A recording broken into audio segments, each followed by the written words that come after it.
Warning! We are about to spoil the movie Kwaidan. If you haven't seen the movie, or you plan on watching it, then click away now. Or if you've already seen it, or you just don't care, then please stick around. God damn. I still can't believe we fucking did that. We don't even have a... What do we even do for an opening joke? Like, what the fuck? Meow. Well, there's no cats in this, so... You do like, ooh, for ghosts. I don't know. The laziest... Just the laziest fucking joke. Ooh. Done. All we need to do is just make a sound effect, and there you go. Are you recording already? Yes. I kind of want to just throw in this conversation as the opening joke. That's fine.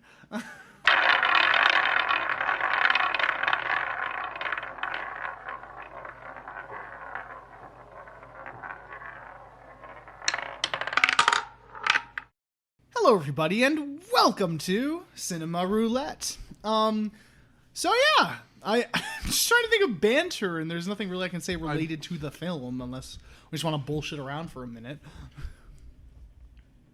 I was honestly trying to think of something to banter with, and my brain just... It's a little hard to banter about this one, so... We can banter as much as the fucking audio likes to kick in. Yeah, right? Like, it's so sparse. But, yeah, today's a very interesting one. I guess we're just getting right the fuck into it. It's a 1965 movie from Japan. It's a horror anthology called Kwaidan.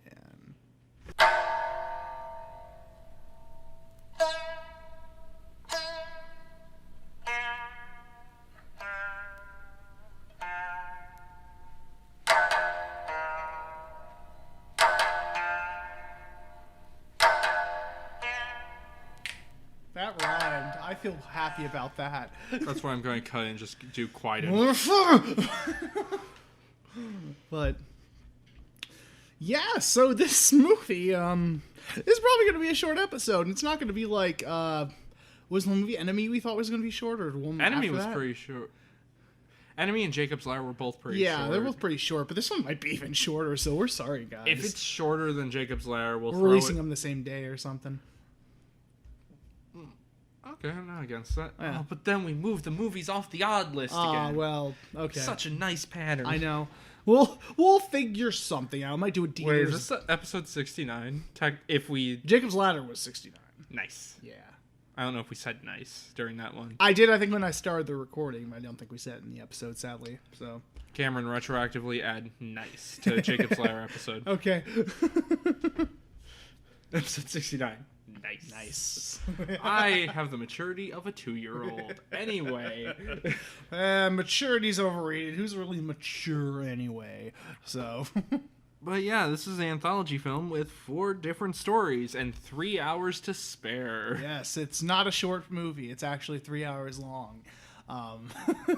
So I guess we'll just start with a synopsis of each story, huh?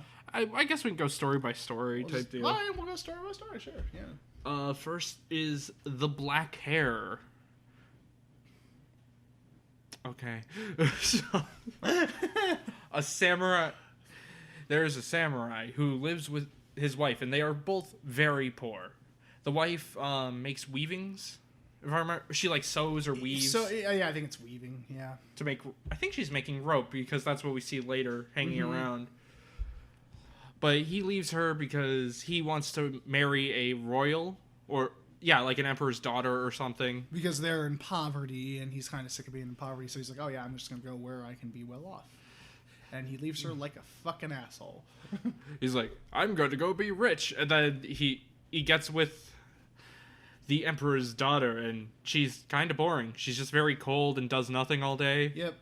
And he keeps thinking about his first wife, and it's just like, I kind of fucked up. Mm-hmm. So it takes him 10 years to get out of the contract, basically. Was it 10 years, or I said like 3 years or something? No, he said it was like after the first 3 years they had their fight, and he's like, she can leave if she wants to because she's bored by him. Yeah. And then it's 10 years later, and he heads home. And then his wife still looks the same age, and they They hug, they have a night of passion, they're like, we will always be together. His wife also has really long black hair. Yep. This is important, sort of. It's not really mentioned why it's important, it just happens. Yeah. But even though the house is, like, complete, even more in ruins than it was before, they go and lie down for bed. Even though they said they didn't want to sleep, but whatever, you do. Yeah, it was a weird cut. I don't want to sleep, and then like she just cuts to her blowing out the light. Yep.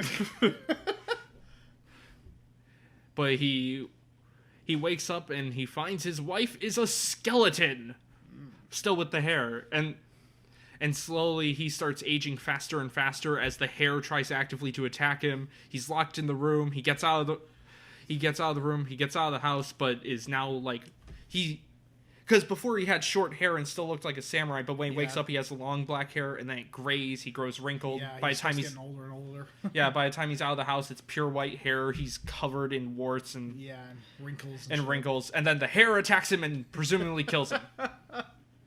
Yeah, and because it freeze frames with him like with hair like, and then that's it. Like what? Cameron, show me again. See that, Lance? Hold on, do it one more time. No, you can see it. I know. You understand what I'm saying. It basically wraps around his neck like a monster from Invasion of the Body Snatchers. Yes. There you go, audio listeners. There you go. There's a little... No, don't worry. On YouTube, there's no video either, so... We would, but I didn't bring the camera that shoots for long periods of time. It is a big camera. Oh, man. Yeah, it is. But fucking... So yeah, this first story was interesting. It's just... The ending was a little silly. No, I think... Okay, hold on. I'm going to look over these real quick and think. No, this is definitely the weakest one, because nothing happens. You could cut out a solid 20 minutes of this. Of the first one? Yeah, the first one, and you would have the same story. Yeah, because like it takes its time, like going around and like stuff like that. I know someone will be slightly mad at me because it's like, no, you need the building of atmosphere. I'm one where if it's this simple of a story, get to the point. Yeah, like there's nothing wrong with having slower moments and building up atmosphere and all that, but like you gotta move things along a little bit faster than that, I think. I think I said to you while we were watching that this sounds like one of the campfire stories you hear in a cartoon episode that's made fun of for being bad. Yes. It's like, and then she's a skeleton, and then the hair attacks him. Ooh. Why was it the hair that attacked him? That might be a cultural thing, too. It might be because the wife. Well, and the thing about that's interesting about that ending scene is like that imagery and that music is basically what I associate with J-horror. It's basically just classic J-horror imagery. It wasn't scary, granted, but it wasn't like really all that scary. But it's probably set the bar for like what J-horror looks like with that opening story. Like, well, thank God none of these were really scary. They weren't. That's the thing. It was more of an atmosphere and mood piece than an actual, scary type thing. Yeah, which I'm fine with for horror movies sometimes. Yeah, but yeah, it's like this one was interesting, and I did like the music and the imagery at the end. But yeah, they could have gotten to that way faster. They could. Good lord. We could have made this movie under 3 hours. Yes. Actually, that's also true for the rest of them pretty much, but this one especially. I think before this isn't a segue and move on, but I think Woman in the Snow is probably the best pace. Mm-hmm. But anything else on the black hair? No, not really. I think one thing that also made this movie a bit of a problem is once we found out what the actual translation was, just ghost story or something close to that. Yeah. I was like, oh, okay, so I know like how half these stories are going to end as soon as they start. Yep. Speaking of ones where we knew exactly how it was going to end, the Woman of the Snow. Yeah, the Woman of the Snow. Not Lady Snowblood. Sadly, no. We did not mean to sink there, but we did. Snap. Fuck. That was a solid snap. What are you talking about? Your snap? Your snap. Oh, no, I knew my snap. I was making fun of your snap. There you go. All right. Proper finger guns. Jesus, sorry. Fucking, Woman in the Snow. Woman of the Snow. Of the Snow. Get it right. God damn it. I have notes. Hey, you can do the thing now. Yes. Even though I stopped taking them after the second movie. Yeah. See, that's how I know it was 10 years. It's in the notes. Good job. Good job. Good job. Also, we don't remember. I didn't write down anyone's names, and I don't remember them because I'm stupid and American. It's not like these were like easy Japanese names like Akira or something like that. These are like very... Or John. Or what? John. Jean. Someone's going to tell me that's a different Asian name, and I apologize if it is. Yeah, these are very Japanese names for the different characters. Well, I can also say these without names because they're basically all folklore. They're folk tales, yeah. Yeah. Like each character you can tell by the description, like, oh, he's the farmer, that's the ghost, or something like that. That's the ghost. That's his wife, that's his son. My wife. I didn't make a warrant joke. Anyway. You mean what? Nothing. Okay. Well, let's know. There is an old man and a younger man who are out getting wood during a snowstorm because they sell wood. It's complicated. Yeah, I know. It's like, it makes sense. It's the middle of winter and people probably need wood, so they'd buy wood off him. Yeah. But due to a bad blizzard, because the woods is like across a lake, and I think they say an hour away from their home or something like that. Due to a bad snowstorm, they get stuck there and the boat got blown away. The old man almost dies at first and gets dragged into the cabin they have. But then a ghost woman comes down and he sucks all the blood out of the old man. We don't see this, it's just said. Yeah. We kind of just see her standing over his body when the kid wakes up. Talking about a fish that she caught that was this big. Her arms are always out, like classic ghost style. And then she says to the young man that she was going to kill him, but feels such pity because of how young he is. As long as he never tells anyone about what happened, he will be allowed to live. Yep. Okay, now knowing folklore, I want you all to guess how this ends. Mm-hmm. Well, actually, you may not completely predict it. Because he does go home to his mother, never explain what happened, and actually meets a girl. Yeah. She's a lovely woman who never seems to age. Yep. Because he was bedridden for a year due to, I guess, being half frozen to death and just, I guess, the stress of the incident or something like that, he said. I mean, yeah, I'd be fear-locked too if I saw a ghost literally suck all the blood out of my friend. Yeah. But he starts dating this woman. They have 3 kids. They move in together. Yep. And the villagers always comment like, wow, she looks just like the day you met her. And then they keep talking. Just keep going. But, also the mother passes away. Yep. And during a conversation one night, the man remembers the night he lost his old man friend and decides to tell his wife the entire story, thinking it might have been a dream.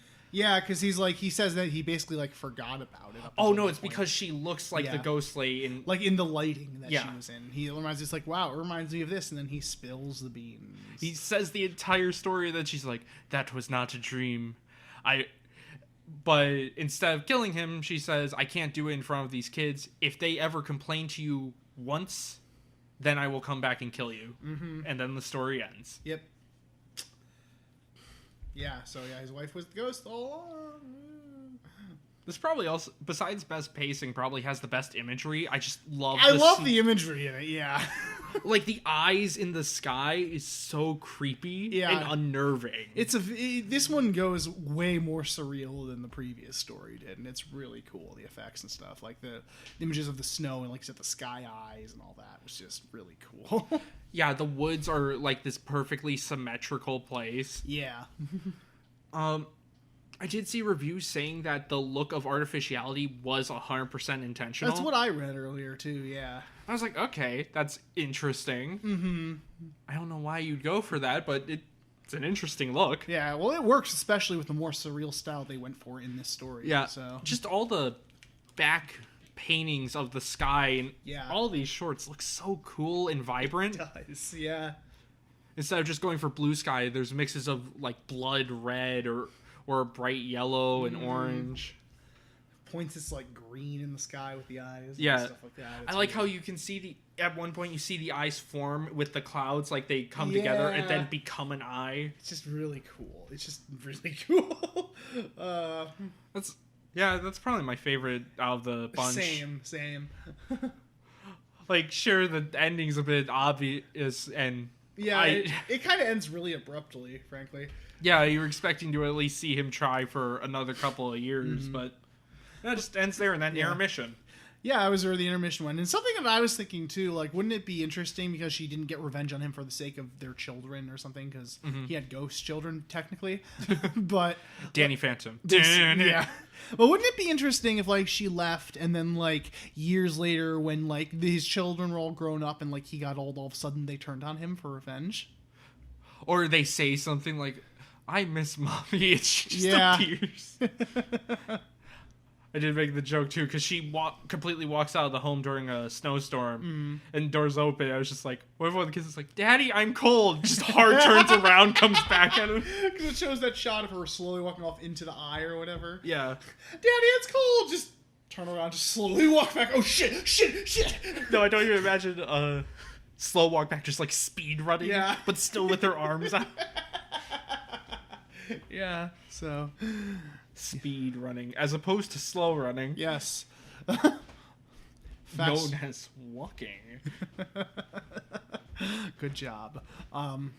So yeah, the third story is Hoichi the Earless.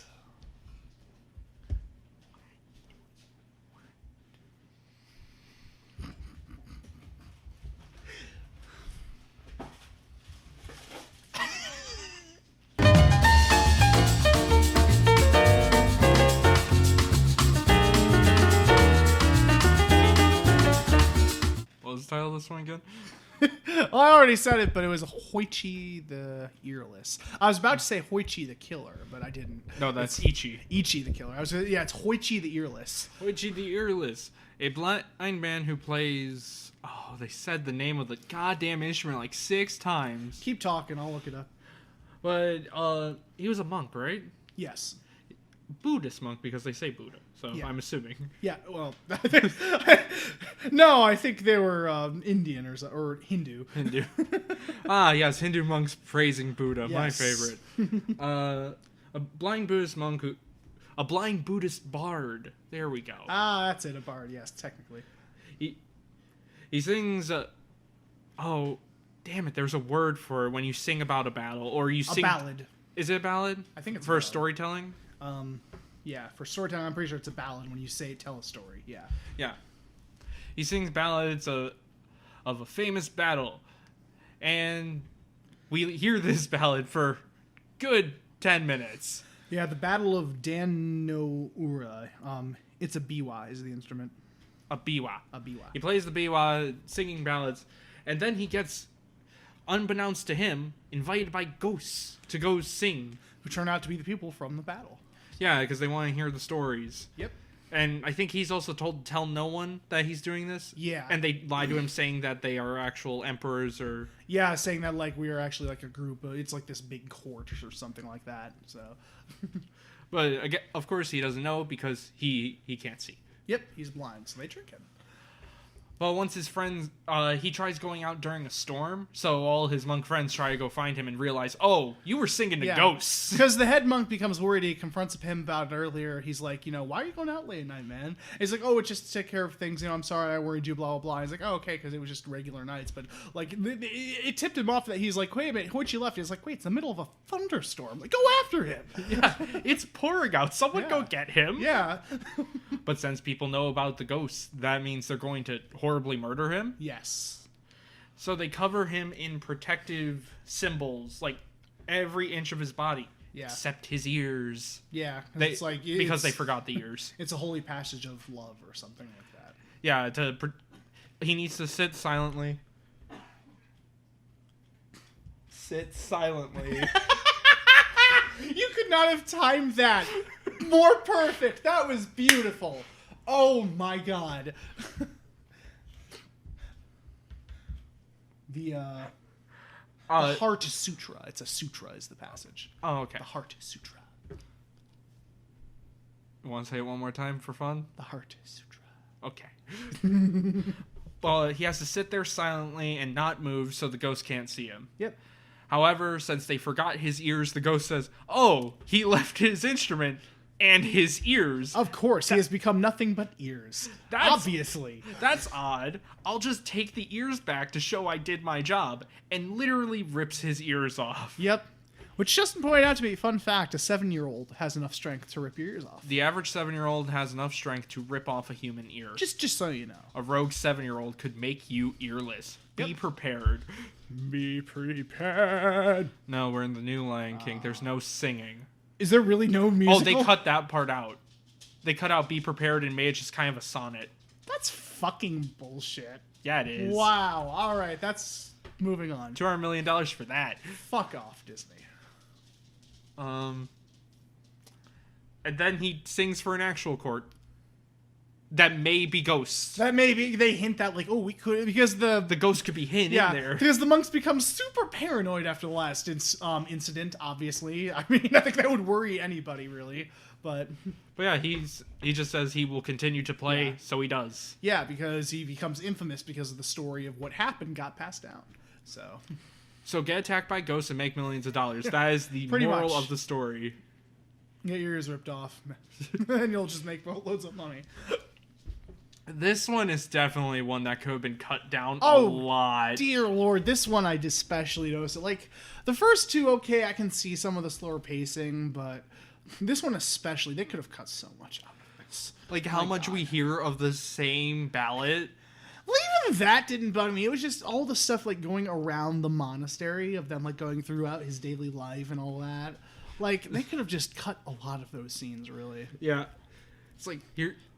Well, I guess we need the opening story or set where the ghost came from. Yeah, like, that I understand. And they do cut around the story when the people are looking for him. Yeah. They cut around the balance. But we still hear most of it. We still hear most of it, yeah, so they could have definitely cut that down. Because this is the longest story in the whole movie. Oh, it's yeah. probably easily an hour or something like that. Yeah, so. it's near an hour at least. Yeah, because the other ones were 45 minutes. This one's more like an hour. So, Is it an hour, Cameron? what? Is it an hour? Why? Is your point on being redundant? Is that what you're Yes. saying? Okay. I'm in a sassy mood today. I am Good. That makes for good content. Content! Sassy Will. Sassy Will. Oh, we I have don't- Sassy Will. I don't know if there's really anything else to say about this one. It's just fine. Even though it's the longest, it's like... Yeah, Okay. it was shaping up to be my favorite because I like the atmosphere and just the general story and everything, but it just dragged on way too fucking long. That's the problem. They could have cut so much out of it. It's the only bit of gore in the movie. Yeah, when he gets his ears ripped off, like there's blood coming down his ears and shit. So... I thought there was gore during like the initial battle scene. Nope, there wasn't, because that scene was apparently cut down a bit in the original release. So Really? yeah, because we have the uncut version, thankfully. So we could have been through a shorter movie. I don't think it's by much, really. 3 hours is a lot. It is a lot, but it's not like they cut like 20 minutes out. It's like it's not much. They just inserted more cuts and stuff back into the film, I think. I don't know. Might be a comparison of it online somewhere. Well, you I probably have- look up runtimes. Because I have the original Criterion DVD, which was the cut version, but for this edition, they released it uncut. So. And if there's nothing else, then we have the last one. Yeah, we have In a cup of tea. In a Cup of Tea. In a cup tea. That's how I have it written. Beautiful. Mwah. So in our samurai, we love samurai here. Hell yeah. What's feudal Japan? I still don't know what was with Japan in talking about feudal Japan all through like the 60s and 70s. I'm down for that because a lot of it can be pretty badass and interesting. It just looks pretty. It does. That's the thing. That and samurai are just badass. It's just cool to have like a guy going around with a sword doing action shit. So, Actually, technically, this opens up with a monologue from a writer in 1900. yes, 1900. I think it was like was it 1910ish or No, it was 1900. Oh, it was just 1900. Okay. Yeah. He was in 1900, and he's talking about how not every story gets finished. Yep. Because either the writer steps away from it, they die, or they're lazy bastards. Yeah. And then we cut to a samurai who tries to have a cup of tea, but there's a man in his teacup. The opening's really funny because he's just annoyed with him at first. He's not like, ah, or anything. He's just really annoyed. He just looks down and there's some dude staring at him. He pours out the cup of tea, grabs a new cup, and the man's still there. Yeah, it's just like, he like shatters that one. Finally, he picks up the third one. He's still there. He's like, okay, I'm thirsty. I need water. And he just drinks it. he drinks it, but he drank the man's soul. Ooh. And the samurai is a nighttime bodyguard. Yep. The man comes and visits him and is like, You were mean to me. Don't you remember me? Remembers cup of tea, man? No. Never seen you before in my life. Then he tries to stab the man, but the man is ghost, so he goes through wall. Yeah. And he sends all the guards looking, but no one finds it because ghost. Yeah, and they make fun of him because they're like, oh, well, that explains why I couldn't find him. He was in your head. He's like, no, I swear, I slashed at his throat, but there was no blood. There's no one here. And there's no blood anywhere. No one came. We saw no one come in, so hey, what the hell?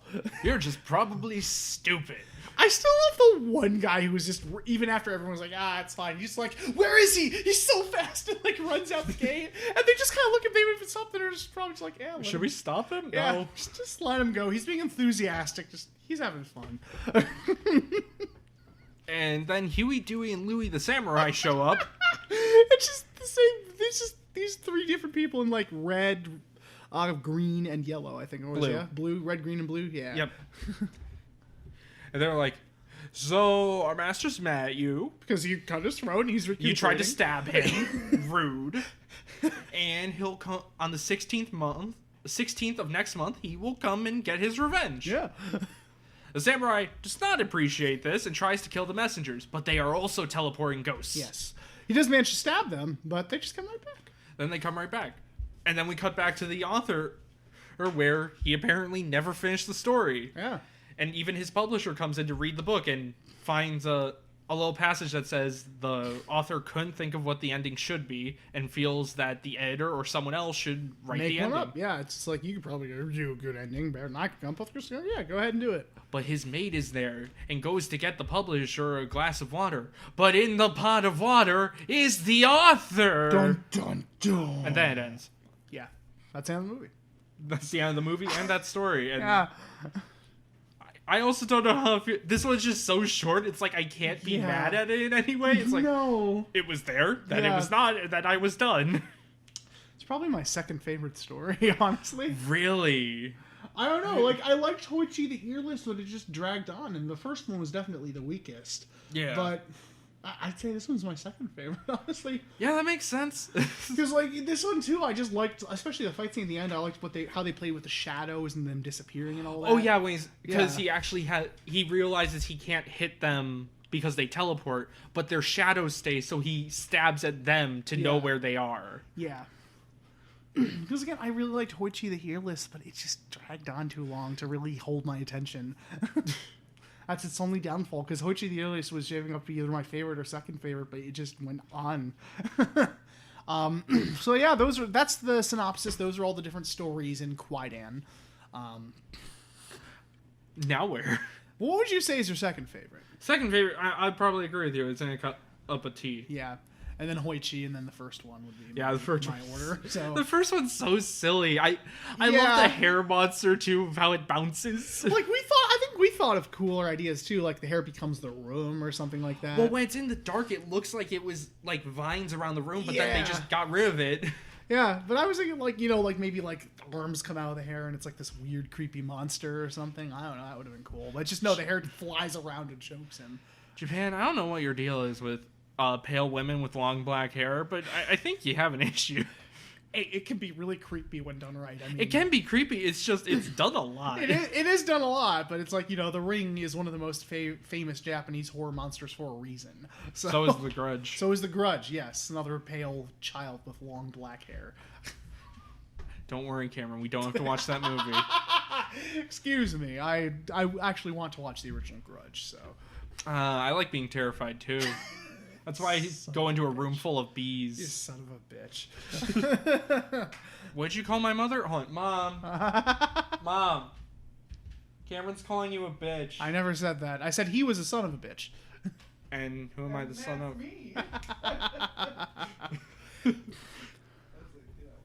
Oh, sorry, Cameron. Well, all right. So, no, see, it's hard to find a room full of bees, but just bring me to a daycare center. There you go. Oh, too scary. Oh, God. I'll put blinking lights on you so they all stare at you at all times. God damn it. But fucking, I don't know really what else to say about this movie. well, okay, we need to mention the cinematography. Cinematography was top notch. Cinematography was consistently gorgeous throughout all the stories. Yeah, at least the editing didn't get bad at any point. No, it was never too fast. It was not. It wasn't like Kuroneko where like the editing just got really weird at points. Actually, saying anything about this movie as fast would be fucking misinformation. No, this is a very slow-paced movie, so Let's drag this baby out. yeah. I don't think you could have cut anything out in a cup of tea. That was very much That was the one that was probably the best paced, honestly. But well, no, Woman of the Snow I'd say is better Yeah. paced. it's just that one's so short. It's like, yeah. You can't. It's like when I watch short films, I don't know what to rate them because it's like it only wasted 10 minutes or less of my time. Yeah, what am I supposed to exactly. do? Exactly. It's like those people for the one dude that Steven told me about. It's like the people at one dude. It's like, the 4-minute series that he made, and people were giving it bad reviews. It's like, can you really be mad at like? Oh yeah, the short series we have to watch. Yeah, it was like 4 episodes of 4 minutes each or something like that. It's like, can you really be mad at that short of a series? Like, How dare really? you waste 16 minutes of my Yeah. time? Oh no. But God. Yeah, the cinematography was consistently beautiful, and I can definitely see why people were entranced with this film back in 1965, in the mid '60s, like especially if you like it imported to America or whatever, because it stands out cinematography-wise. Like from a technical standpoint, the cinematography and the special effects are really impressive. Yeah, and even though it looks artificial, if that's what they're going for, it looks fantastic. Yeah, absolutely. So they definitely succeeded in that. So I was impressed with a lot of the effects, especially in Hoichi the Earless. So Yeah. like the Will o' the Wisps, because they talk about like ghosts. Oh, I saw the Will o' the Wisps on the river, something like that. Yeah, But, I don't know how they did okay, I guess I know how they did the fire, but it looked really solid. yeah, like it was seamless. The like, wisps were just fireballs floating around, yeah, but because and it was a good scare too, because I think they were going in like. They went in and they like looked at the gate where it was, turned around, and then the fire was just start dancing behind them. Yeah. So, but yeah, that looked really solid. And then the ghosting effect on Hoichi as well looked really good. Just his ears sticking out. And especially like when the guy walked in and walked around him, it's like that's just really impressive from a technical standpoint. I mean the shadow part looked cool in A Cup of Tea. But like the teleporting around at some points, it was like, yeah, that's pretty obvious how they did that. Especially later on when he's like stabbing at them, there were a lot of jump cuts, a lot of very obvious jump cuts. Or as you said in when he's fighting the guy who was in the cup of tea, there's a clear pillar to separate which cut is which. Yep, to separate the mat. So. But yeah, it's still all around very impressive and just consistently gorgeous. So, especially those backgrounds, I love those. Yeah. That was really cool. Like the sunset background for the ship battle too was really cool. Or in Woman of the Snow when he wakes up the next morning after his friend died, when it's a blood red sky that just looks so neat. And just the lighting too was really good, like the harsh blue lighting in the Woman of the Snow whenever she appeared, and stuff like that. So. The one problem with the lighting is in The Earless, where they're like, oh, you scared me, it's so dark in here. It's clearly lit. Yeah, it's very brightly lit. It's like, oh my god, it's so dark, I assumed you were a ghost. Which confuses me because the house in The Black Hair was super dark. Yeah, but he could see fine. Yeah, we knew how to shoot that way, so why didn't we? Okay. Yeah, I could tell. Oh yeah, that's right, because the cinematography was darker there, wasn't it? Okay. Yeah, so... Out of money? Well, wait, it costs more money to use lights. Yes. I don't know. Or maybe I guess it would cost more money to have lights that can do darkness. Yeah. It's weird. Filmmaking is hard. Bit of a catch-22 at times, but yes, that was good. Probably the weakest aspect is the sound design, really. Yeah, the sound design is odd, where the Foley guy sometimes likes to do his job, sometimes does not, and the music is, besides in The Black Hair, is really vague. Yeah. It's really sparse and forgettable. Yeah, the music in The Black Hair, that was probably the best sound design-wise out of all of them, honestly. Yeah. And the woman in the snow, that one just kind of worked. It wasn't anything good, but nothing really stood out as bad to me. Really. Yeah. So it's not memorable in any way. But the rest of them were just kind of a little weak, honestly. Like, I get that you want the atmosphere to grow, but sometimes music can help with that. Yes. And dead silence doesn't really help, in my opinion. No. Yeah. So. But yeah, I think that's probably it, honestly. What time are we at? 45:15. But then again, there's probably like 10 minutes cut out of it. Yeah. Yeah, but that's still a 30-minute That's still episode. fine, so I think we're good ending it there, honestly. So that was Kwaidan. I'd give it probably a 6 out of 10. I think I might give it a 5. That's fair. That's fair. It's definitely, it is leagues better than Kiruneko. I enjoyed it way more than Kiruneko. Thinking about it afterwards, I was like, okay, yeah, I enjoy it. It's definitely the set design that saves it. Oh, yeah, definitely. Set design and the cinematography saved it, for sure. So are we loading? Or it's just, the film has some pacing problems. So just, if you want to watch it, just be warned, it's a very slow movie. Yeah. And thank God there's an intermission. You can take a little break there, so. Yeah, you can take a break, get lunch, punch a kin, you know. Like you normally do, so. Here we are. But, without further ado, it is time. Time for what? You know what time it is. I don't. To spin? Oh, it's time to spin the wheel. Yeah! No. Aww. Okay, fine. We will spin.